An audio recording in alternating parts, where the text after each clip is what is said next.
हरियाणा महिला आयोग सदस्य सोनिया अग्रवाल पानीपत सिविल अस्पताल में पहुंची हैं। उनसे हम खास बातचीत करेंगे। मैम, सिविल अस्पताल का दौरा आप कर रही हैं, क्या कुछ खास? आज जो है महिला आयोग की तरफ से, महिला आयोग में स्पेसिफिक मैं बता दूं, वाइस चेयरपर्सन की तरफ से मुझे एक केस में यहाँ भेजा गया है। अमनदीप पटियाला से बिलोंग करते हैं, जो उन्होंने हमें 10 तारीख को आयोग में 10 जुलाई को एक कंप्लेंट दी थी।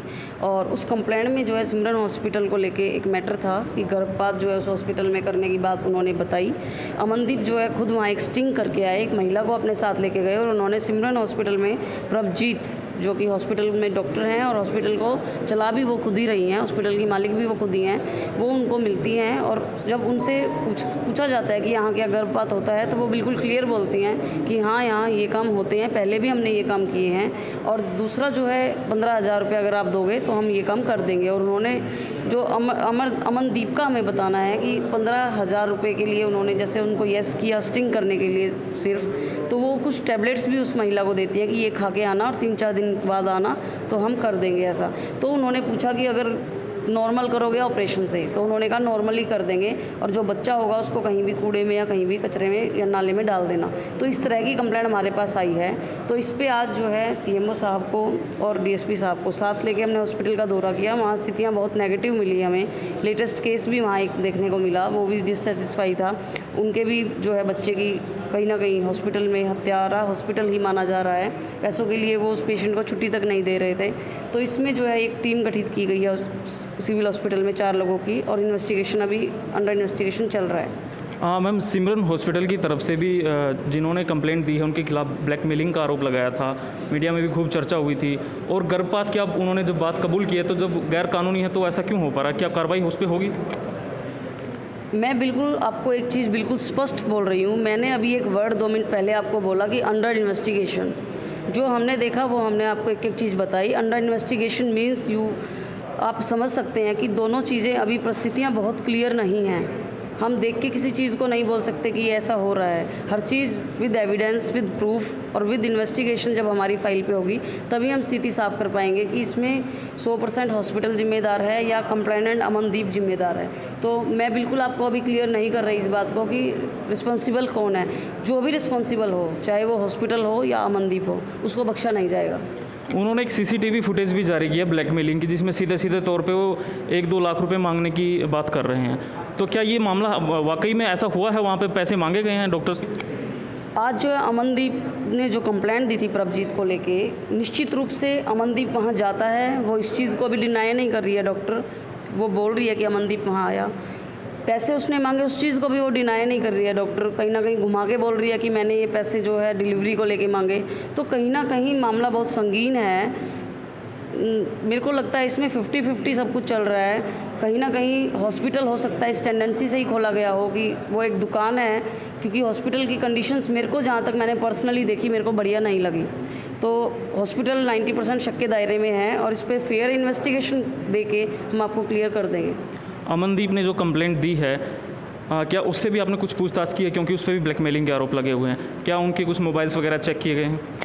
अमनदीप को कल स्पेशल आयोग ने जो है तलब किया था, साथ में सीएमओ साहब को भी आयोग ने कल बुलाया था पंचकुला।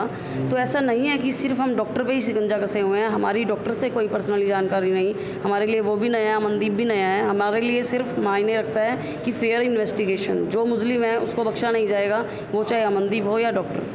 मैम, इससे पहले भी आप लगातार पानीपत में दौरे करती रहती हैं। आपने क्या खामियां महसूस की कि लगातार आपको दौरे करने पड़ रहे हैं, और आपके दौरों का क्या असर हुआ? यहाँ पर कुछ काम हुए यहाँ पर?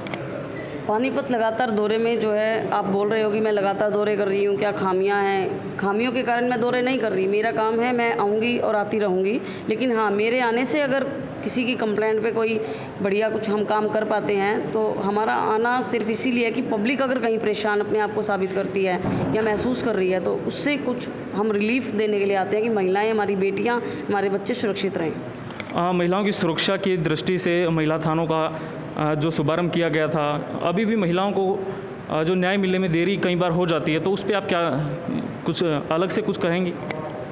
हमारे जो है, हमारी भाजपा सरकार ने ही महिला थानों का गठन किया 2015 में। पूरे प्रदेश में महिला थानों का गठन हुआ, महिला आयोग का गठन हुआ, और जो है महिला थाने निश्चित रूप से अपना काम बहुत बढ़िया तरीके से कर रहे हैं। वहाँ जो है महिलाओं को पूरा जस्टिस मिल रहा है।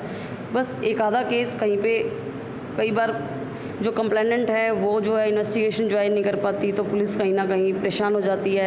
या फिर कई बार पुलिस की तरफ से भी स्टाफ में अगर एक दो बंदा कुछ टेढ़ा हो जाए तो वहाँ भी सवाल जो है पूरे डिपार्टमेंट पे आ जाता है। तो कहीं ना कहीं प्रदेश में जो काम हो रहा है महिला थानों को लेके, वो महिलाओं के भले के लिए हो रहा है और निश्चित रूप से महिलाओं को वहाँ न्याय मिल रहा है। कोविड को लेकर मेरा एक सवाल है कि लगातार पानीपत में जो मामले हैं वो तेज़ी से बढ़ रहे हैं। कल भी 89 केस आए थे, आज भी केस पॉजिटिव आ रहे हैं। तो इस पे क्या कहेंगे आप? व्यवस्थाओं को लेकर क्या प्रॉपर व्यवस्थाएं की गई हैं? कहीं जो स्थिति बन रही है, कहीं आने वाली जो समय में कोई दिक्कत तो नहीं खड़ी हो जाएगी हॉस्पिटल में? किसी तरह की व्यवस्थाओं की कमी अगर आपने महसूस की हो? पानीपत जो है मैं कहूँगी कि बिज़नेस में हब है।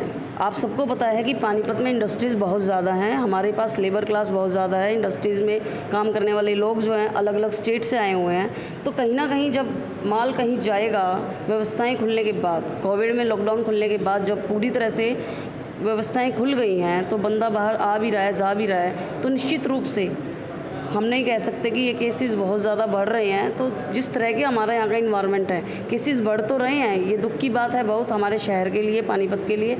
लेकिन हमारे हॉस्पिटल की तरफ से कह लो या जागरूकता पुलिस की तरफ से कह लो या सोसाइटी वाले भी इस काम में लगे रहते हैं, हमारे जो जितने भी सामाजिक तत्व हैं, तो हमें लोगों को और ज़्यादा इस चीज़ को लेकर अवेयर करने की ज़रूरत है।